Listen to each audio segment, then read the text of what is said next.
News, सच जरूरी है। दर्शकों नमस्कार, मैं हूं श्रद्धा तिवारी और आप देख रहे हैं MNS न्यूज टीवी। तो स्वागत है आपका देश की खबरों में। एक नजर आज की हेडलाइंस की ओर। ISI एजेंट की गिरफ्तारी पर बोले कैबिनेट मंत्री गजेंद्र सिंह शेखावत। कांग्रेस का दावा, इमरजेंसी की 50वीं वर्षगांठ पर बुलाया जा सकता है संसद का विशेष सत्र। बीजेपी पार्टी की सिंदूर कांग्रेस ने साधा निशाना। तो खबरें विस्तार से। ISI एजेंट की गिरफ्तारी पर बोले कैबिनेट मंत्री गजेंद्र सिंह शेखावत। ऑपरेशन सिंदूर के तहत सुरक्षा एजेंसियों ने देश में सर्च ऑपरेशन तेज किया है। इसी कड़ी में राजस्थान के जैसलमेर में एक जासूस पकड़ा गया जिसका नाम शकूर खान है। वो राजस्थान के एक सरकारी विभाग में कर्मचारी। इस मामले ने पूरे देश को हैरान कर दिया। शकूर पर पाकिस्तान की खुफिया एजेंसी इंटर सर्विसेज इंटेलिजेंस को गोपनीय जानकारी देने का आरोप है। चौंकाने वाली बात यह है कि वह पूर्व कैबिनेट मंत्री सलेह मोहम्मद का निजी सहायक भी रह चुका है। इस मामले को जेडीयू के नेता केसी त्यागी ने दुर्भाग्यपूर्ण बताया है। उन्होंने कहा है कि एक कैबिनेट मंत्री का सहायक ISI को जानकारी दे रहा था। यह बेहद शर्मनाक है। ऐसे लोगों के खिलाफ सख्त से सख्त कार्रवाई होनी चाहिए।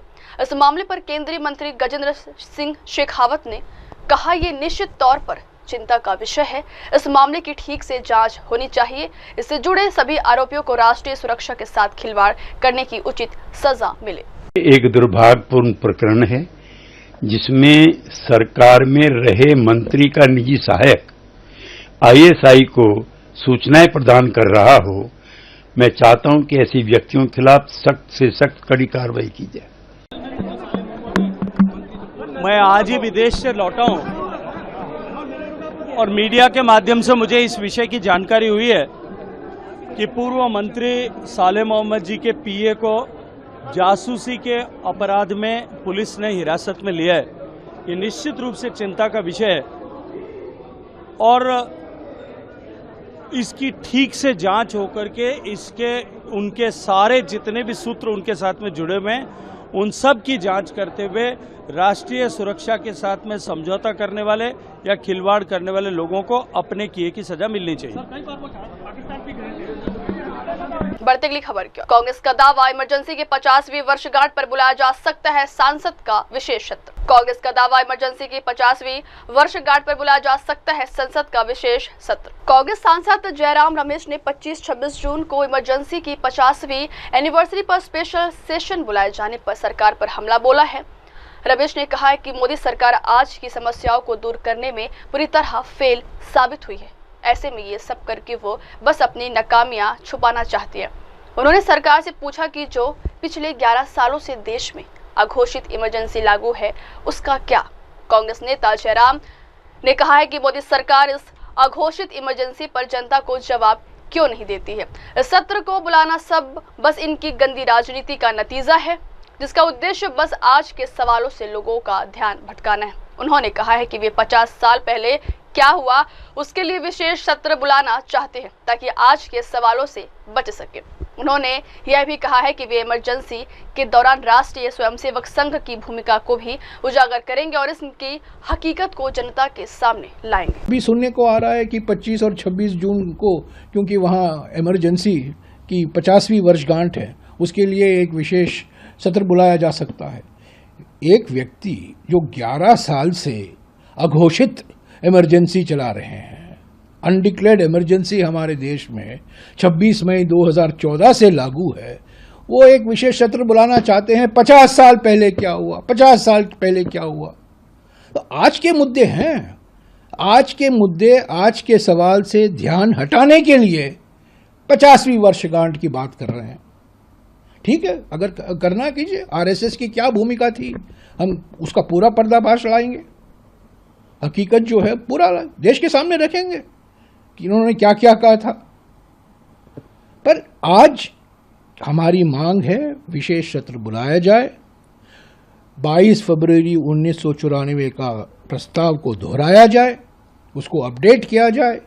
जो नई चुनौतियां आई हैं, खास तौर से चीन और पाकिस्तान के बीच में जो जुगलबंदी है, वही चीन जिसको प्रधानमंत्री ने क्लीन चिट दिया था, ये सब हमारी सामने चुनौतियां हैं। एक सामूहिक संकल्प दिखाएं, एकता और एकजुटता से। देखिए, बीजेपी और बीजेपी नेताओं को पाकिस्तान से लड़ना देना कुछ नहीं है। आतंकवादियों से वो क्या कर रहे हैं? 1 महीना हो गया, 22 अप्रैल को पहलगाम की क्रूर आतंकवाद हमला हुआ था। आज भी वो आतंकवादी यहाँ वहाँ घूम रहे हैं। दिसंबर 2023 को पुंछ में आतंकी हमले में उनकी एक भूमिका थी। अक्टूबर 2024 में गांदरबल में आतंकवादी हमला हुआ, उसमें उनकी भूमिका थी।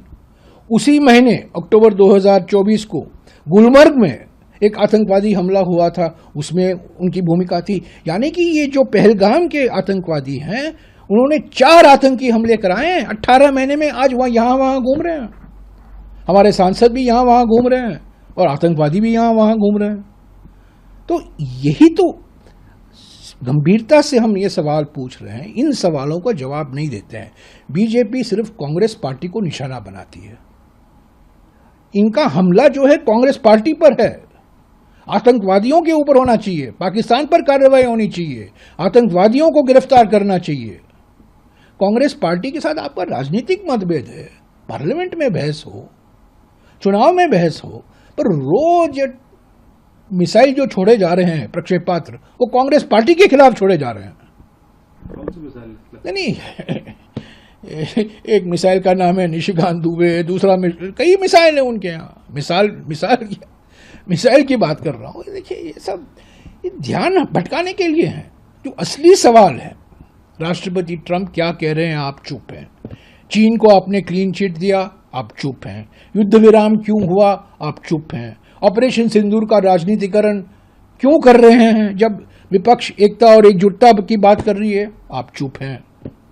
हम विशेष सत्र की मांग कर रहे हैं, इस गंभीर चुनौतियों का कैसे हम सामना करें एक सामूहिक तरीके से, आप चुप हैं। पर 50वीं वर्षगांठ की इमरजेंसी के लिए आप विशेष सत्र बुलाना चाहते हैं। ये प्रधानमंत्री भोकलाए हुए प्रधानमंत्री हैं, बस यही है, भोकलाए हुए हैं। और उनका योगदान क्या रहा है? योगदान ये रहा है कि यहाँ भारत, यहाँ पाकिस्तान, भारत की अर्थव्यवस्था 10 गुना बढ़ा और आज एक ही नाव में भारत और पाकिस्तान को जोड़ा जा रहा है दुनिया के नजरिया में, अंतर्राष्ट्रीय मंच में। यही तो मुद्दा है, भारत पाकिस्तान, भारत पाकिस्तान। बढ़ते अगली खबर की ओर। बीजेपी पार्टी की सिंदूर कांग्रेस ने साधा निशाना। कांग्रेस की प्रवक्ता रागिनी नायक ने प्रेस कॉन्फ्रेंस की। इस दौरान उन्होंने सिंदूर दिखाया। उन्होंने कहा, मेरे हाथ और मांग में सिंदूर है, इसका भारतीय महिला के लिए क्या महत्व है, ये मैं बीजेपी के नेता को बताना चाहती हूँ। सुहाग का प्रेम का 7 जन्मों के साथ का सुहाग की रक्षा के लिए सिंदूर भारतीय नारी की आन शान है। इसी के साथ कांग्रेस प्रवक्ता ने बीजेपी पर अटैक करते हुए कहा, अपनी राजनीतिक और कूटनीतिक विफलता को छिपाने के लिए बीजेपी सिंदूर को ढाल बनाने जा रही है। दरअसल ऑपरेशन सिंदूर की सफलता को मोदी सरकार घर घर तक पहुंचाने की तैयारी कर रही है। इसी के तहत महिलाओं को तोहफे के रूप में सिंदूर दिया जाएगा। बीजेपी के सीनियर नेता ने बताया कि 9 जून से बीजेपी के कार्यकर्ता महिलाओं को घर घर जाकर सिंदूर बांटेंगे। सेना के शौर्य पर सियासत करते हैं, सेना के शौर्य पर सियासत करते हैं, वर्दी की कीमत क्या जाने, जो सूनी मांग को इंसाफ दिला न सके, वो मांग में सिंदूर की कीमत क्या जाने।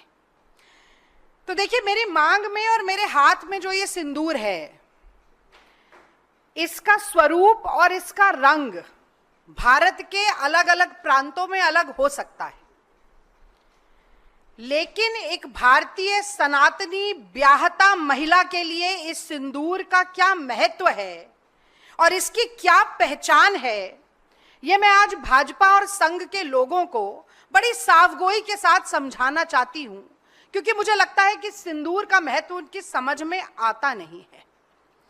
तो देखिए, सिंदूर प्रतीक है सुहाग का, सम्मान का, सौभाग्य का। सिंदूर प्रतीक है प्रेम के बंधन का, विश्वास के राग का। सिंदूर प्रतीक है सुख दुख के मेल का, 7 जन्मों के साथ का।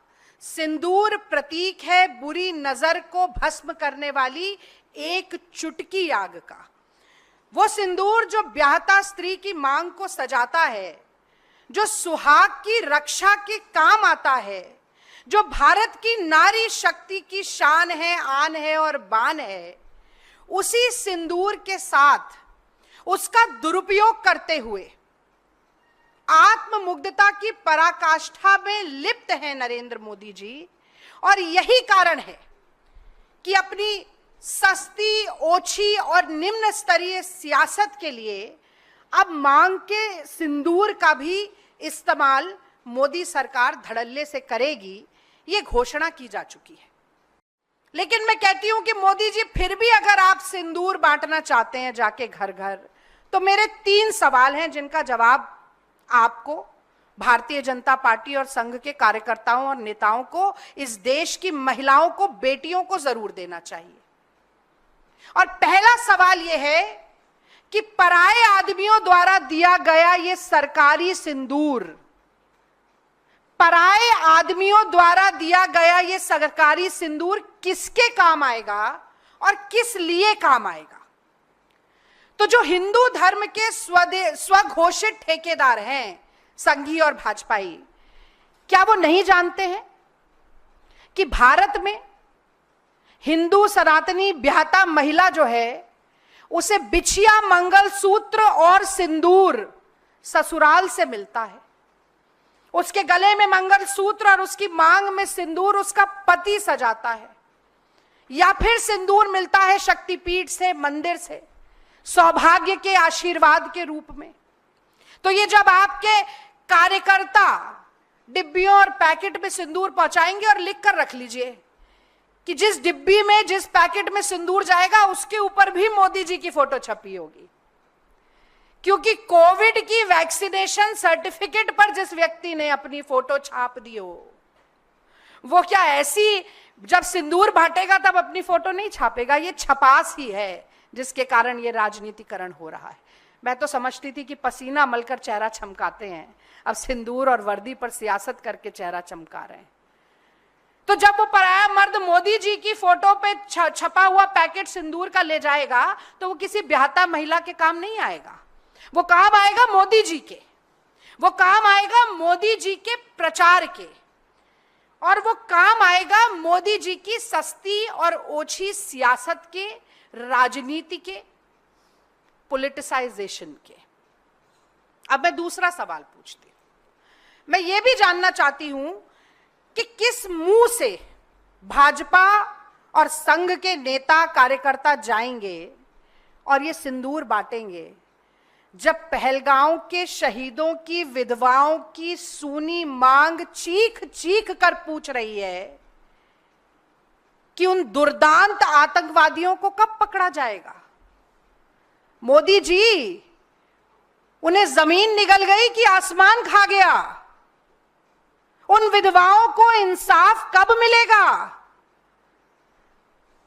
ये देश की महिलाएं आपसे पूछेंगी जब आप वो सिंदूर का पैकेट और डब्बा लेकर जाएंगे।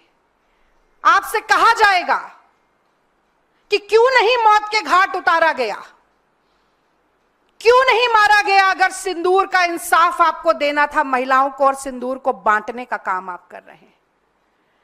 मैं जानना चाहती हूं कि किस मुंह से जाएंगे भाजपा और संघ के नेता, जब भारतीय जनता पार्टी के राज्यसभा का सांसद रामचंद्र जांगड़ा उन्हीं शहीदों की धर्म पत्नियों के लिए कहता है कि ये तो वीरांगना ही नहीं है, इनमें तो वीरांगनाओं वाला भाव ही नहीं है, हाथ जोड़कर रो रही थी, गिड़गिड़ा रही थी, कोई जोश जुनून और जज्बा इनमें नहीं है। ऐसा व्यक्ति जब तक भारतीय जनता पार्टी में है, निष्कासित नहीं किया जाता, सांसदी उतार कर फेंकी नहीं जाती उसकी, तब तक किस मुंह से जाकर आप सिंदूर बांटने का काम करेंगे? मैं जानना चाहती हूं।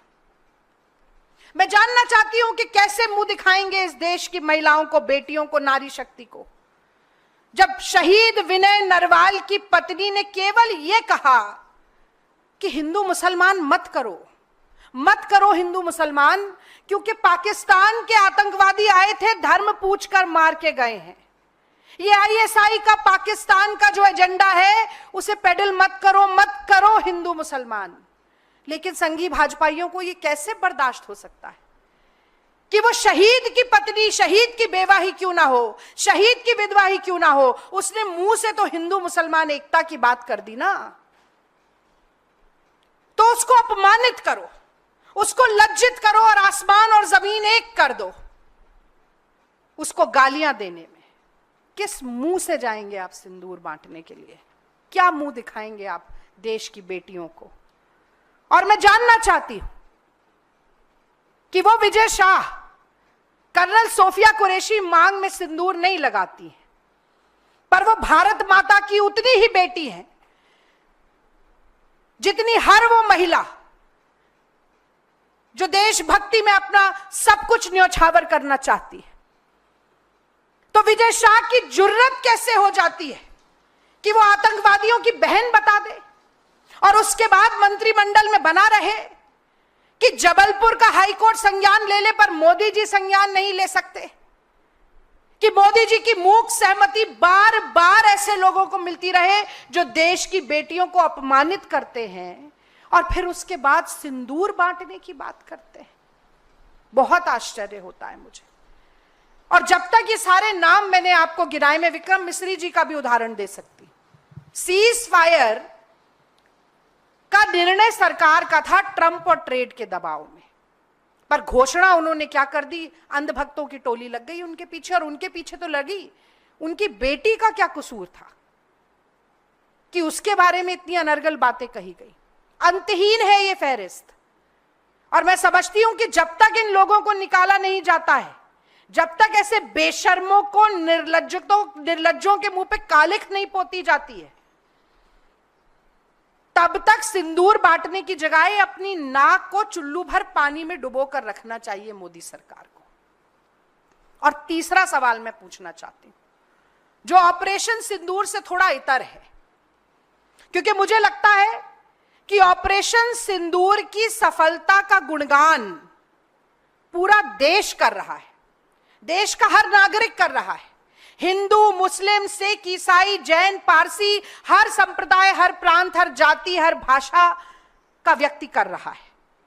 पर मोदी जी इससे संतुष्ट नहीं है, क्योंकि उन्हें सेना का गुणगान नहीं चाहिए, उन्हें अपना गुणगान चाहिए। उनको संतुष्टि तब मिलेगी जब महिमा मंडन उनका हो, सेना का नहीं। और इसीलिए ये सारी कवायद चल रही है। बढ़ते अगली खबर की ओर। अनुष्का के भाई आकाश यादव के खिलाफ एक्शन। राष्ट्रीय जनता दल के पूर्व नेता तेज प्रताप यादव के गर्लफ्रेंड अनुष्का यादव के भाई आकाश यादव के खिलाफ एक्शन हुआ है। आरएलजेपी ने आकाश यादव को पार्टी से निकाल दिया है। मीडिया में पूरा मामला आने के बाद आकाश यादव को पार्टी से 6 वर्षों के लिए निष्कासित किया गया। आकाश यादव आरएलजेपी के यूथ विंग के राष्ट्रीय अध्यक्ष थे। अब पार्टी ने आकाश यादव को बाहर का रास्ता दिखा दिया है। तेज प्रताप और अनुष्का यादव का मामला सामने आने के बाद आकाश यादव ने बयान दिया था। उन्होंने कहा था कि ये 2 परिवारों की इज्जत का मामला है। अनुष्का मेरी छोटी बहन है। अनुष्का और तेज दोनों बालिग है। जो भी किया है वह संविधान के दायरे में किया होगा। उन्होंने कहा कि इस पूरे मामले में लालू यादव को पहल करनी चाहिए। लालू यादव 2 परिवारों की इज्जत बचाए, परिवार का मान सम्मान बरकरार रहना चाहिए।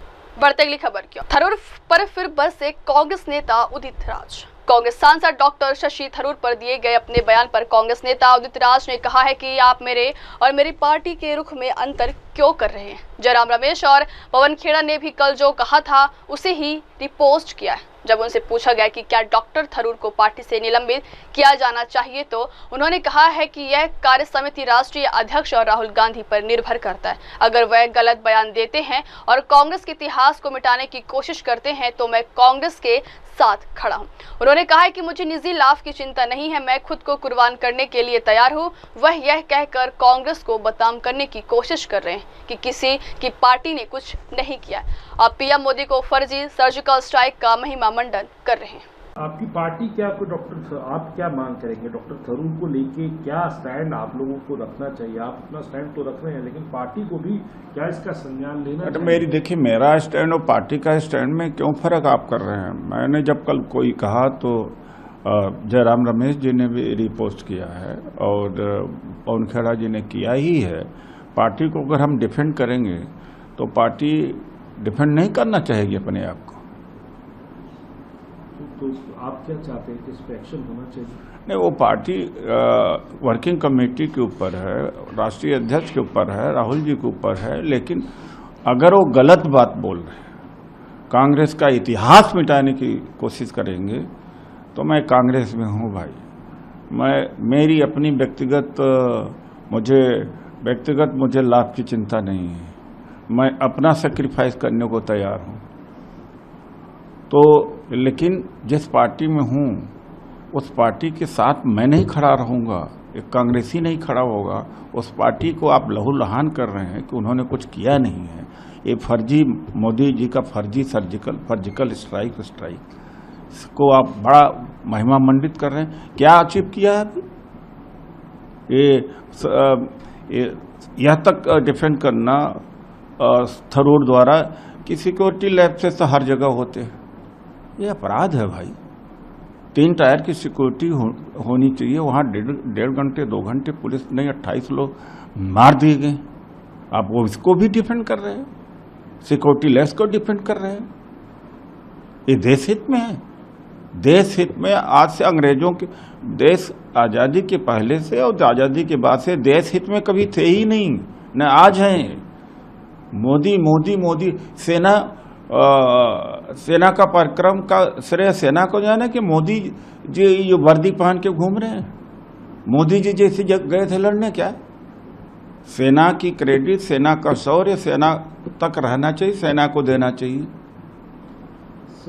बढ़ती अगली खबर क्या? 581 अर्धसैनिक बलों की कंपनी अमरनाथ यात्रा के लिए सरकार अलर्ट। जम्मू कश्मीर के पहलगाम में हुए हमले के बाद अब अमरनाथ यात्रा के लिए तैयारियां शुरू हो गई। 3 जुलाई से यात्रा शुरू हो रही है। गृह मंत्रालय ने तीर्थ यात्रा मार्गों और आसपास के क्षेत्रों को सुरक्षित करने के लिए अर्धसैनिक बलों की बड़े पैमाने पर तैनाती को मंजूरी दे दी है। सुचारू और सुरक्षित यात्रा सुनिश्चित करने के लिए अर्धसैनिक बलों की 581 कंपनियां जम्मू कश्मीर में तैनात रही। पहलगाम हमले के बाद हो रही अमरनाथ यात्रा को सफल बनाने के लिए सुरक्षा के कड़े इंतजाम किए जा रहे हैं। इसी के चलते गृह मंत्रालय ने अर्धसैनिक बलों की 581 कंपनियां तैनात करने का फैसला लिया है। यह बल 9 अगस्त तक तैनात रहेंगे, जो मंदिर से लेकर भक्तों तक की सुरक्षा में तैनात रहेंगे और हर हलचल पर निगाह रखेंगे। बढ़ती अगली खबर क्या? पाक पर राजनाथ सिंह ने किया महाराणा प्रताप का जिक्र। रक्षा मंत्री राजनाथ सिंह ने CII के वार्षिक व्यापार शिखर सम्मेलन 2025 के उद्घाटन समारोह को संबोधित किया। इस दौरान उन्होंने POK में रह रहे लोगों को लेकर कहा, वो लोग भारत की मुख्य धारा में कभी न कभी जरूर वापस लौटेंगे। मैं जानता हूं वहां के ज्यादातर लोग भारत के साथ एक जुड़ाव महसूस करते हैं, लेकिन कुछ है जिन्हें भटकाया गया है। राजनाथ सिंह ने आगे कहा है कि POK में रह रहे हमारे भाइयों की स्थिति कुछ ऐसी ही है जैसे वीर योद्धा महाराणा प्रताप के छोटे भाई शक्ति सिंह की। छोटे भाई के अलग हो जाने के बाद भी बड़े भाई का विश्वास उन पर बना रहा था। वो अपने भाई को लेकर कहते थे, तब कुपंथ को छोड़ सुपथ पर स्वयं चला आएगा। मेरा ही भाई है, मुझसे दूर कहाँ जाएगा। उन्होंने कहा है कि भारत हमेशा ही दिलों को जोड़ने की बात करता है। वो दिन दूर नहीं जब हमारा ही अंग पाक स्वयं लौट कर कहेगा कि मैं भारत ही हूँ, मैं वापस आया। स्वाभिमान, आत्मा की आवाज और स्वेच्छा से भारत की मुख्य धारा में कभी न कभी जरूर वापस लौटेंगे। मैं जानता हूं वहां के अधिकांश लोग भारत के साथ एक जुड़ाव महसूस करते हैं। बड़ी संख्या है जो भारत के साथ जुड़ाव महसूस करती है। POK में कुछ गिने चुने ही हैं जिन्हें भटकाया गया है, गुमराह किया गया है। POK में रहने वाले हमारे इन भाइयों की स्थिति कुछ ऐसी ही है जैसे वीर योद्धा महाराणा प्रताप के छोटे भाई शक्ति सिंह की थी। मैं फिर से दोहराना चाहूंगा, POK में रहने वाले हमारे इन भाइयों की स्थिति कुछ ऐसी ही है जैसे वीर योद्धा महाराणा प्रताप के छोटे भाई शक्ति सिंह की थी। छोटे भाई शक्ति सिंह के अलग हो जाने पर भी बड़े भाई महाराणा प्रताप का विश्वास अपने छोटे भाई के प्रति बना रहता है और वह बड़े विश्वास के साथ कहते हैं कि तब कुपंथ को छोड़ सुपथ पर स्वयं चला आएगा। मेरा ही भाई है, मुझसे दूर कहां जाएगा।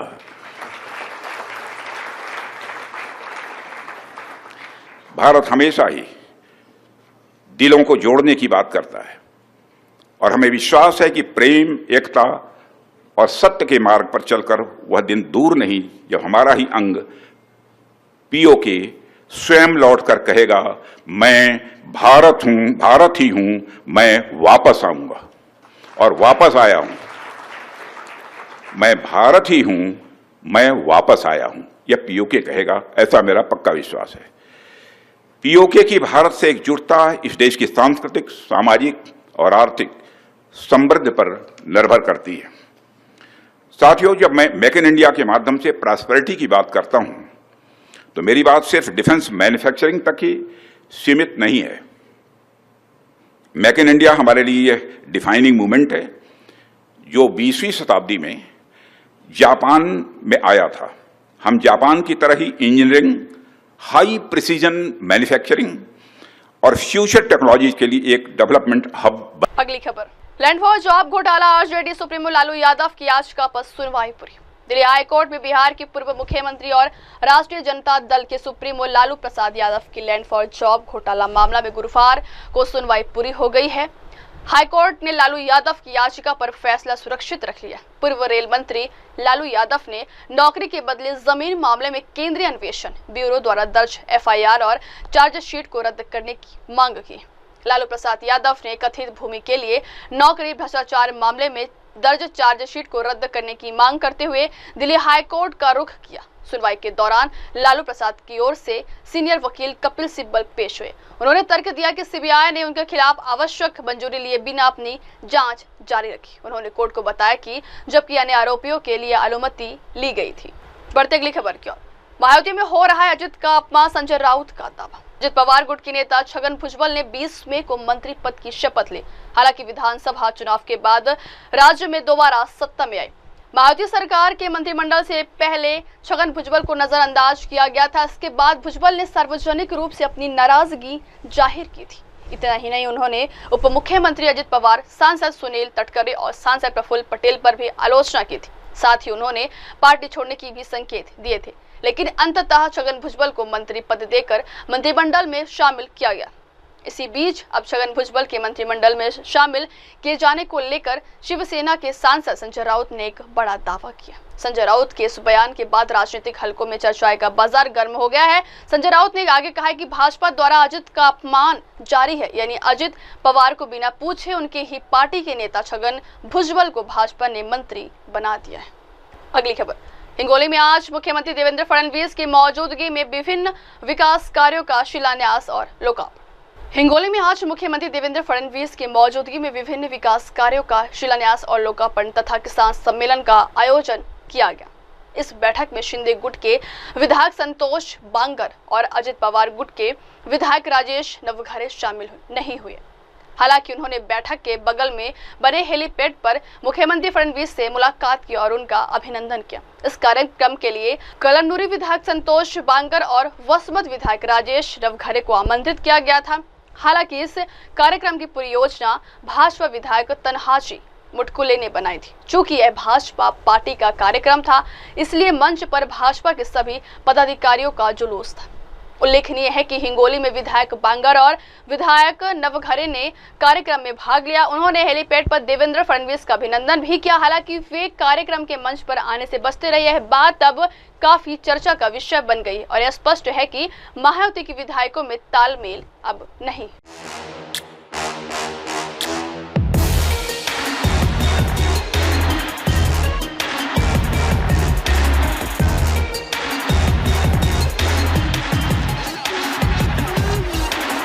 अब वक्त हो चलो दर्शकों ब्रेक का। ब्रेक के बाद की खबरें मेरे सहयोगी शिवा के साथ। तब तक के लिए देखते रहिए देश और दुनिया की तमाम बड़ी खबरें। धन्यवाद। हाय हेलो नमस्कार, मैं हूं पंकज विष्णु और आप देख रहे हैं MNS न्यूज। आप देख रहे हैं MNS न्यूज, सच जरूर।